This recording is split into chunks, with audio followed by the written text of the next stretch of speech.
So we've got a bit of a number problem here, okay, and we've got to work out how many hours each of these three people work, and they give us information, don't they, in terms of the hours they work relative to each other, okay. So what I've done is I've done a bit of a table here, okay, and I've kind of gone in this order because I worked out from the top two lines that Lewis worked the least, okay. So I'm going to start off with him, right?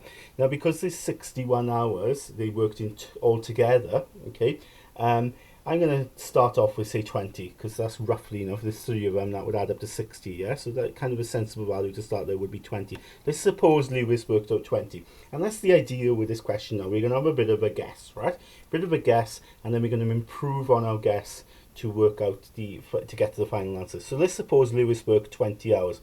Now, what's it say here? Lewis worked 3 hours less than Sean last week. So that means then Sean would have worked 23 hours, yeah? Because he's worked 3 hours less than Sean. So if Lewis worked 20, Sean would have worked 23. But then it says Tia worked 7 hours more than Sean last week. So if Sean worked 23 hours, Tia would have worked 30 hours, yeah?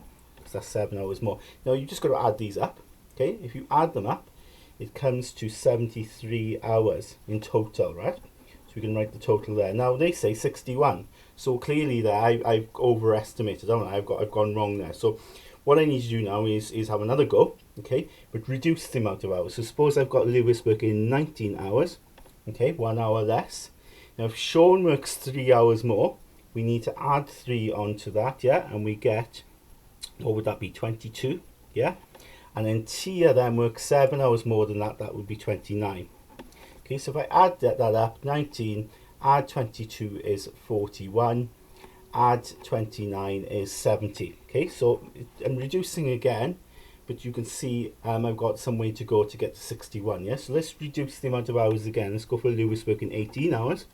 Okay, and then Sean then, if it's 3 hours more than Lewis, it'll be 21, and Tia 7 hours more than Sean, that'll be 28.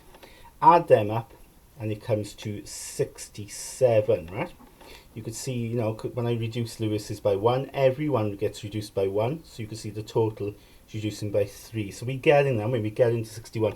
Let's suppose then Lewis worked 17 hours. Let's see if this works. 17 hours. Sean then would be 20 hours, yeah? 3 hours more. Tia would be 7 hours more than Sean. Add that up. You probably guess already that's going to come to 64, yeah, because these are dropping. So now the next one's got to be 61, isn't it? You're going to see that there. So Lewis then has got to be 16 hours. Sean then would be, what would Sean be? 3 hours more, so that would be 19. And Tia then 7 hours more, so that would be 26. Okay, add them up, and indeed it comes to 61. So we can write that there. Tia is 26 hours, Sean is 19 hours, Lewis is 16 hours.